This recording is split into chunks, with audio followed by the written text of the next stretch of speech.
वाले हैं ये चैप्टर ऑक्सिलरी वर्ब्स है ना। ये 3rd नंबर चैप्टर है। पहला था डिटरमाइनर्स, सेकंड था आर्टिकल्स और ये तीसरा चैप्टर है ऑक्सिलरी वर्ब्स। इस चैप्टर में अगर कोई कंफ्यूजन हो या इससे रिलेटेड या इससे पहले का और भी कुछ बात जानना हो तो अभी जस्ट इससे पहले वर्ब चैप्टर पढ़ाया हुआ है जो क्लास 5 और 6 के लिए हुआ है, उसको पढ़ लेना है। उसमें कंफ्यूजन सारा क्लियर हो जाएगा है ना।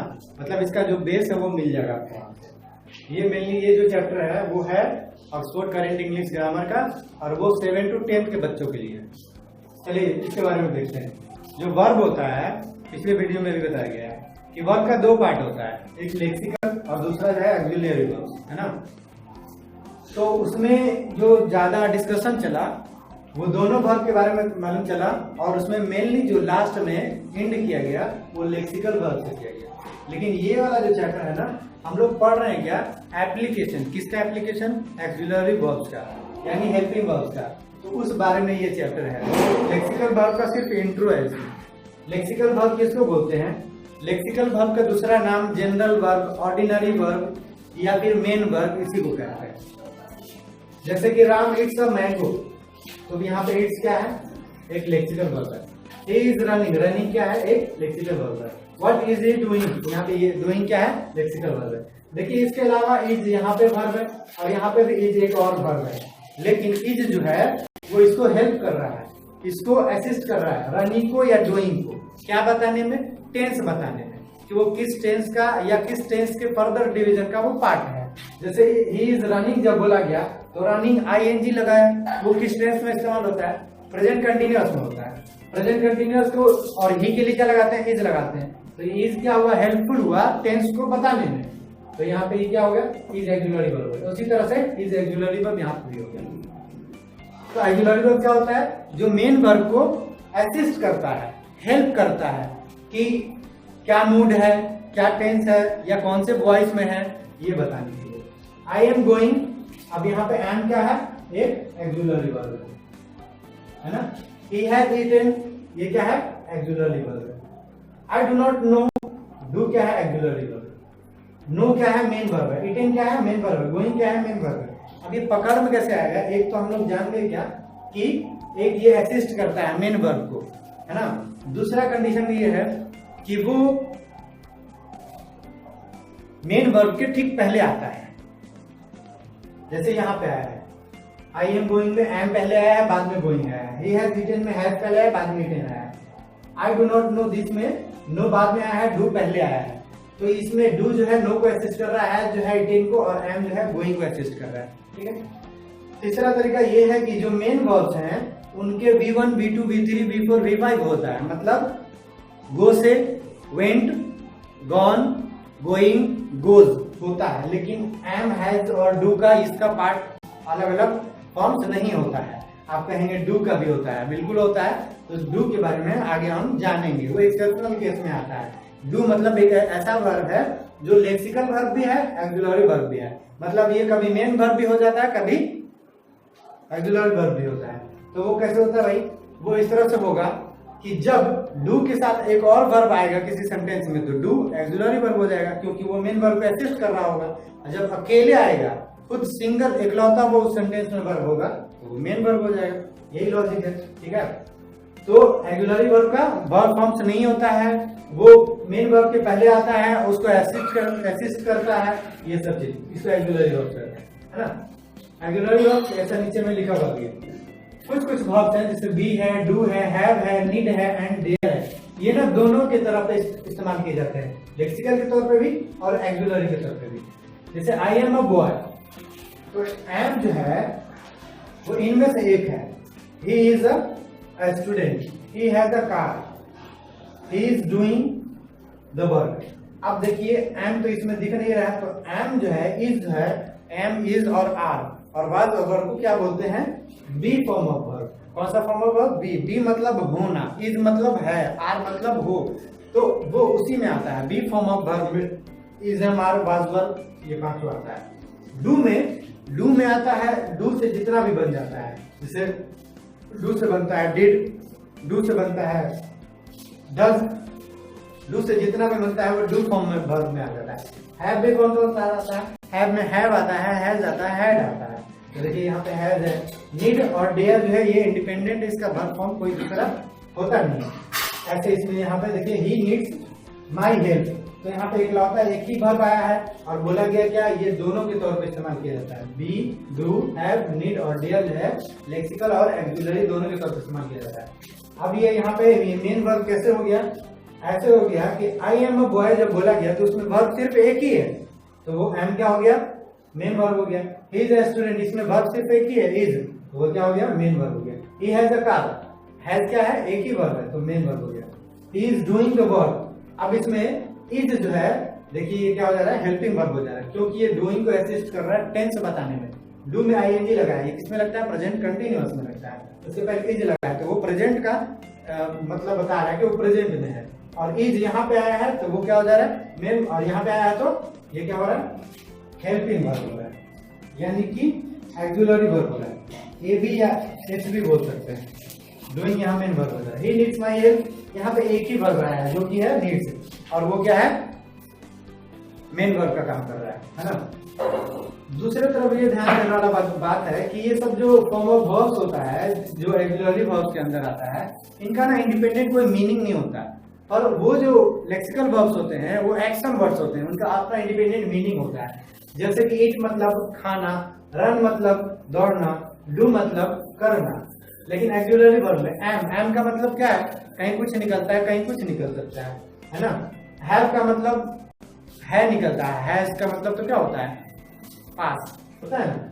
I do not know, do का मतलब करना होता है, लेकिन यहाँ पे I do not know this, इसका कोई मतलब निकल रहा है क्या, उसका इंडिपेंडेंट मीनिंग नहीं निकल रहा है। इसका हिंदी क्या है, मैं इसे नहीं जानता हूँ, मैं इसको नहीं जानता हूँ, है ना, मैं इसे नहीं जानता हूँ। अगर ये हुआ तो डू का इस्तेमाल यहाँ प्रेजेंट इंडेफिनिट में निगेटिव सेंटेंस में डू का इस्तेमाल किया गया आई के साथ, सिर्फ उसका वही इतना इस्तेमाल है, उसका कोई इंडिपेंडेंट मीनिंग नहीं है। ठीक है, चलिए अब ये जो वर्ब है उसका मेनली दो पार्ट है, लेक्सिकल और axillary.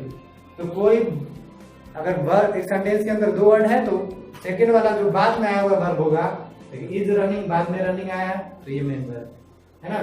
What is he doing, doing बाद में आया है, ये मेन वर्ब है ना। अगर अकेला है, सिंगल है, तो वो एक्सिलरी में से क्यों ही भले ही क्यों ना आता हो, लेकिन वो मेन वर्ब कहला जाएगा।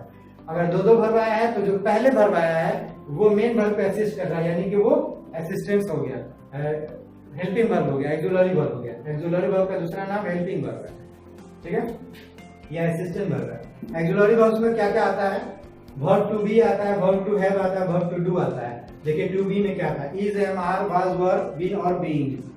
वर्ब टू हैव में हैज, हैव, हैड और हैविंग। वर्ब टू डू में डू, डज और डिड आता है, डू, डज और डिड आता है ना।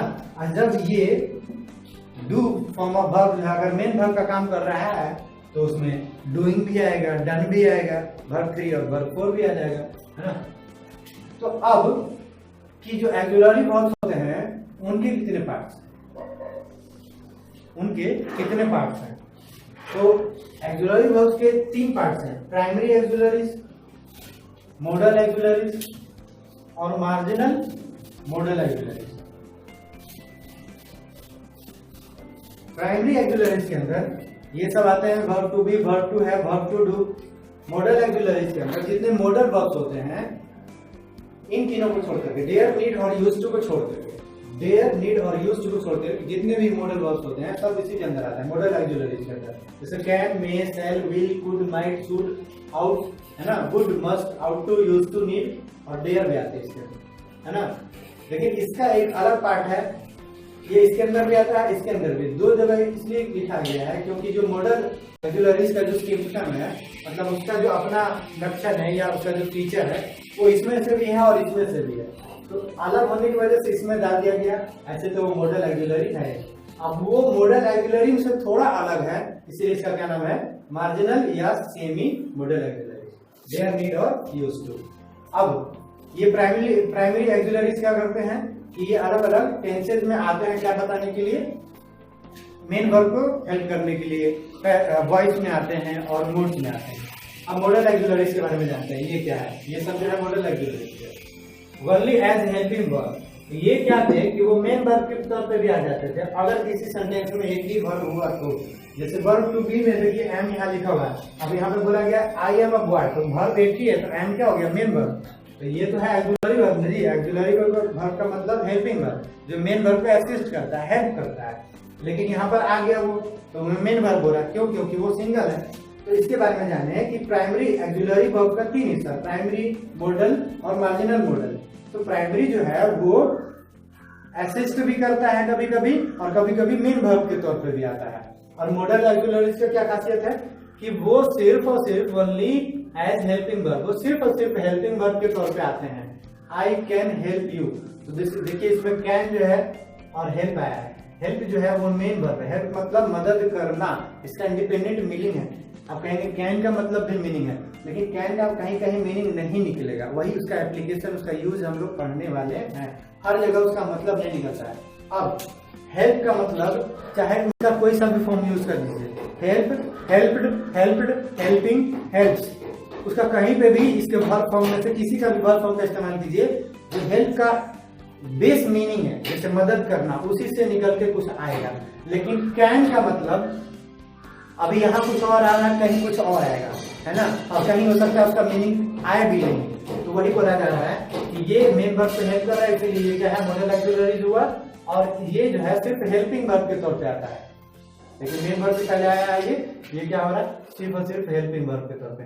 ठीक है, ही विल गो, विल क्या आया, गो को असिस्ट करने के लिए, गो क्या है, मेन वर्ब है, मेन वर्ब मतलब लेक्सिकल वर्ब, विल क्या है, हेल्पिंग वर्ब। हेल्पिंग वर्ब में कौन सा, मॉडल ऑक्सिलरी। हेल्पिंग वर्ब, ये हेल्पिंग वर्ब का, हेल्पिंग वर्ब नाम है ऑक्सिलरीज का, हेल्पिंग वर्ब, ऑक्सिलरीज का दूसरा नाम हेल्पिंग वर्ब है। तो जब ये बोले ही विल गो, तो देखिए यहाँ पे आया है क्या, फ्यूचर टेंस को इंडिकेट करने के लिए गो वर्ब को असिस्ट कर रहा है विल, ये बताने के लिए कि ही विल गो, व्हेन से ही को, वो कब जाएगा, तो फ्यूचर में, आने वाले समय में, इसलिए विल शब्द का इस्तेमाल करते हैं ही के साथ। तो ये इसके बाद base form of one verb आया, और ये इसके पहले आया, इसको हेल्प कर रहा है। तो ये सिर्फ हेल्पिंग वर्ब के तौर पर इस्तेमाल किया जाता है। नो वर्ब फॉर्म्स, इसके वर्ब फॉर्म्स नहीं होते हैं, कैन का, मे का, सेल का, विल का, कुड का, माइट का, शुड का, वुड का, ये सबों का वर्ब फॉर्म नहीं होता। वर्ब फॉर्म मतलब वर्ब 1 2 3 4 5 ये सब नहीं होता। तो इसमें तो ये बात लिखा नहीं था, ऑक्सिलरी का 3 हिस्सा में से सिर्फ इसमें ये लिखा गया, मतलब प्राइमरी ऑक्सिलरीज का वर्ब फॉर्म हो सकता है, तो हाँ होता है। जैसे कि हमारे का वर्ब फॉर्म पार्ट 2 जो है, वर्ब 2 जो है वाजवर होता है, और वर्ब 3 जो है इसमें बी भी आता है। बी फॉर्म ऑफ वर्ब में बी खुद भी होता है, बी ई बी। तो बी का बीन और बीइंग, ये वर्ब फॉर्म लग रहा है ना, भले 5 ना होता हो लेकिन कुछ तो होता है, 1 2 3 या 4 या जहां तक भी हो, लेकिन इसके कुछ वर्ब फॉर्म होते हैं। देखिए हैज और है प्रेजेंट में इस्तेमाल होता है, और हैड जो है पास्ट में इस्तेमाल होता है, और हैविंग जो है कंटिन्यूअस में इस्तेमाल होता है। वर्ब टू डू में देखिए डू, डज, डिड, हैव, ये वर्ब 5, ये verb 2, verb 3 done, verb 4 doing, इसका होता है। तो मॉडल ऑक्सिलरीज में इसके वर्ब फॉर्म्स नहीं होते, किन सबों के, can, may, shall, will, could, might, should, इन सबों के वर्ब फॉर्म्स नहीं होते, वर्ब 1 2 3 4 5 नहीं होता। No change according to change of person, person मतलब जो सब्जेक्ट है उसके बदलने के एतबार से इसमें कोई बदलाव नहीं आता। जैसे आई कैन हेल्प यू लिखा हुआ है, तो ऐसा नहीं है कि कैन जो है वो बदल जाएगा अगर आई की जगह पे ही पर्सन डालते हैं। आई भी पर्सन है, ही भी पर्सन है, तो ही लिखेंगे तो he can help you, they can help you, we can help you, no we can help you, you can help you, कुछ भी यहाँ पे सब्जेक्ट चेंज कर देंगे, लेकिन कैन में कोई चेंजिंग नहीं आएगा। ठीक है, लेकिन और शब्द जो दूसरा है, जैसे इन सबों का ही बात करते हैं। जैसे मान लीजिए कि प्रेजेंट इंडिफिनिट में एक सेंटेंस लिखते हैं, है ना, he does not go to school। Present indefinite में नेगेटिव सेंटेंस बना रहे हैं, तो हम लोग डज नॉट का इस्तेमाल करते हैं ही के लिए। लेकिन अगर यहीं पे सब्जेक्ट हम चेंज कर दे रहे हैं, यानी पर्सन चेंज कर दे रहे हैं, पर्सनल प्रोनाउन तो पढ़े होंगे, है ना, उसमें क्या होता है, I, we, you, he, she, it और दे। तो दे को जब यहाँ पे लिख रहे हैं तो they do not go to school. अब यहाँ पे देखिए दे के हिसाब से ये वर्ब जो है चेंजिंग आ जा रहा है, वही कह रहा है यहाँ पर्सन बदला, यहाँ पे वर्ब बदल गया। लेकिन ये कह रहा है कि पर्सन यहाँ भले ही कोई सा भी लगा दो, कोई सा भी चेंज कर दो, लेकिन इसके वर्ब फॉर्म में चेंजिंग नहीं आना, इसमें कोई चेंजिंग नहीं आने वाला है। No change according to change of person, person के चेंज होने से कोई चेंज नहीं आएगा, जैसे यहाँ पे हो रहा है। अब इसी सब को आई के जाओ तो वी लगा लीजिए, we can help you, they can help you, he can help you, she can help you, it can help you, कोई चेंजिंग नहीं आने वाला है। एक base form of verb without to except ought and use, है ना। Ought, ought और used to, ought और यूज्ड ऐसा वर्ब है, इन दोनों को छोड़ करके बाकी जो भी मॉडल ऑक्सिलरी वर्ब्स होते हैं, है ना, इन दोनों को छोड़ करके, आउट और यूज को छोड़ करके बाकी सब अपने बाद किसी भी वर्ब का वर्ब वन लेते हैं। वर्ब वन जो बेस फॉर्म होता है, जैसे डू का बेस फॉर्म ऑफ डू हो गया, वर्ब वन डू हो गया, वर्ब टू क्या हो गया, डिड हो गया, वर्ब थ्री डन हो गया, वर्ब फोर डूइंग हो गया, वर्ब फाइव डज हो गया। तो डू जो है मेन फॉर्म ऑफ वर्ब है। गो, वेंट, गॉन, गोइंग, गोज, तो ये 5 है, 1 2 3 4 और 5। तो ये पहला है 1 2 3 4 5। तो इसी वन को बेस फॉर्म ऑफ वर्ब बोलते हैं। जो वर्ब वन फॉर्म होता है मेन वर्ब का, ये मेन वर्ब का है, लेक्सिकल है, वो मतलब जाना, एक्शन वर्ड है, वो लेक्सिकल मेन वर्ब है। तो अपने बाद जो ये वर्ब लेता है, ये भी वर्ब है, लेकिन ये हेल्पिंग वर्ब है, मॉडल हेल्पिंग वर्ब है, मॉडल ऑक्सिलरी वर्ब है। ये अपने बाद जो इसके बाद जो वर्ब आता है, जो मेन वर्ब आता है, एक सेंटेंस में जो आएगा, एक हेल्पिंग होगा, एक मेन होगा, तो इसके बाद जो मेन वर्ब आता है वो हमेशा बेस फॉर्म ऑफ वर्ब होगा। बेस फॉर्म ऑफ वर्ब का मतलब वर्ब वन होगा और उसमें भी टू नहीं लगा होगा। जैसे आई कैन गो, तो देखिए कैन के बाद क्या आया है, कैन, यही है मॉडल ऑक्सिलरी, उसके बाद क्या है, ये मेन वर्ब है। तो गो जो है वो मतलब जाना, वो बेस फॉर्म है। वेंट नहीं है, गोज नहीं है, गॉन नहीं है, गोइंग नहीं है ना। ही विल कम, ये भी क्या है, मेन वर्ब है, और ये क्या है, हेल्पिंग वर्ब है, जिसका बात चल रहा है। इट माइट बी ट्रू, तो माइट क्या है, ये हेल्पिंग वर्ब है, और ये क्या है, मेन वर्ब है। यहाँ पे मेन वर्ब के तौर पे आ जा रहा है। तो देखिए यहाँ इसका क्या इस्तेमाल किया गया, वर्ब वन, ऐसा बोला गया था। बी का, बी में मतलब वर्ब वन जो इसका होता है, बी खुद भी होता है और इज एम आर होता है, और इज एम आर का या बी का वर्ब टू वाज वन होता है, वर्ब थ्री बीन होता है, बी का वर्ब थ्री बीन होता है, वर्ब फोर बीइंग होता है। तो देखिए माइट के बाद, माइट जब इसके अंदर से है मॉडल ऑक्सिलरी, इसके बाद क्या है, वर्ब वन आया, बी आया। ही विल कम के बाद, विल के बाद क्या है, कम, मतलब जो बेस फॉर्म ऑफ वर्ब है, वर्ब वन है ना।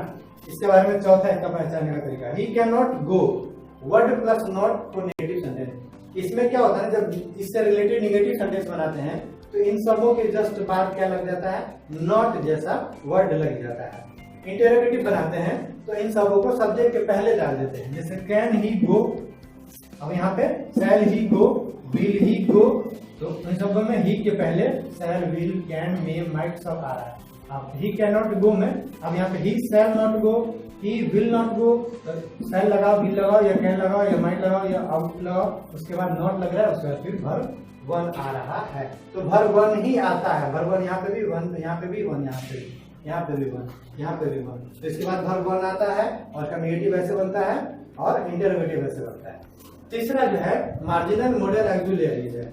इसमें क्या क्या आता है, तो डेयर आता है, नीड आता है और यूज जो आता है।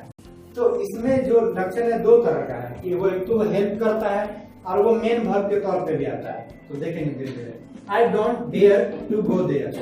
अब यहाँ पे डोंट क्यों लगाया गया, प्रेजेंट इंडिफिनिट में लगाते हैं आई के साथ, नेगेटिव सेंटेंस बनाने के लिए इसको लगाते हैं। तो यहाँ पे हेल्पिंग वर्ब है, इसमें दो वर्ब है, डोंट, डू और डेयर। तो बाद में आया डेयर तो वो मेन वर्ब हो गया, पहले जो आता है वो क्या होता है, हेल्पिंग वर्ब होता है। वैसे भी डू आया है टेंस को बताने के लिए, तो वो क्या हो गया, helping verb. He needs my help, he needs my help में, अब देखिए नीड्स क्या हो गया, मेन वर्ब हुआ। आप कहेंगे कि हेल्प, हेल्प यहाँ पे वर्ब है कि क्या है, देखिए माई, माई जो है वो पॉसेसिव एडजेक्टिव है, जो हेल्प वर्ब क्या पहले आया है, तो ये पॉसेसिव एडजेक्टिव है। इसका मतलब हेल्प जो है वो नाउन है, नाउन है ना। जब ये नाउन है तो इससे कोई मतलब नहीं है, वो वर्ब तो हुआ नहीं है ना। तो यहाँ पे सिर्फ एक ही वर्ब है, वो क्या है, नीड्स, और नीड्स क्या है, मेन वर्ब है। तो यहाँ पे ये डेयर नीड जो है वो मेन वर्ब के तौर पे आ रहा है। यहाँ पे क्या रहा था, मॉडल ऑक्सिलरीज का काम कर रहा था, तो वो ये मॉडल ऑक्सिलरीज का भी काम करता है, लेकिन ये मार्जिनल मॉडल ऑक्सिलरी भी है। कैसे? क्योंकि ये मेन वर्ब के तौर पे भी आता है, लेकिन ये इसमें क्या बोल रहा था, ओनली एज हेल्पिंग वर्ब, और ये जो है ये तीनों मेन वर्ब के तौर पे भी आते हैं। इसीलिए इनका एक अलग ग्रुप बनाया गया है, इनको अलग से स्टडी किया जाएगा मॉडल ऑक्सिलरी से। अब यूज टू के बारे में देखते हैं। यूज टू का जब नेगेटिव और इंटरोगेटिव बनाते हैं तो कैसे बनाते हैं? यूज्ड नॉट टू, आप ऐसे लिख सकते हैं, या डिड नॉट यूज्ड, या डिड नॉट यूज। इंटरोगेटिव बनाना हो तो यूज्ड आई टू, या डिड आई यूज्ड टू, या डिड आई यूज्ड टू, ऐसा करके लिख सकते हैं। ये ऑक्सिलरी वर्ब का इंट्रो था। मेनली ये चैप्टर पढ़ना इसलिए है कि ये जो ऑक्सिलरी वर्ब्स के अंदर ये जितने भी वर्ड्स दिख रहे हैं वो मार्जिनल के अंदर वर्ड 3 और ये प्राइमरी ऑक्सिलरीज में जितने भी दिखाई दे रहे हैं वो सब, इन सबों में हम सबके एप्लीकेशंस पढ़ने वाले हैं। तो इनका एप्लीकेशन पढ़ने से तो मतलब नहीं है, क्योंकि ये टेंस में आ जाते हैं। तो इसके बाद एक चैप्टर है टेंस में, तो उसमें इन सब का यूजेस के बारे में पढ़ेंगे, इनके यूजेस और इनके यूजेस दोनों के बारे में। और इसलिए जो चैप्टर है इनमें इसमें एप्लीकेशन पढ़ेंगे, मॉडल और मार्जिनल मॉडल ऑक्सिलरीज का एप्लीकेशन पढ़ेंगे, है ना। तो आगे चल के बारी बारी से कैन का, सेल का, विल का, सबका यूजेस को हम लोग धीरे धीरे देखेंगे। ठीक है, थैंक यू।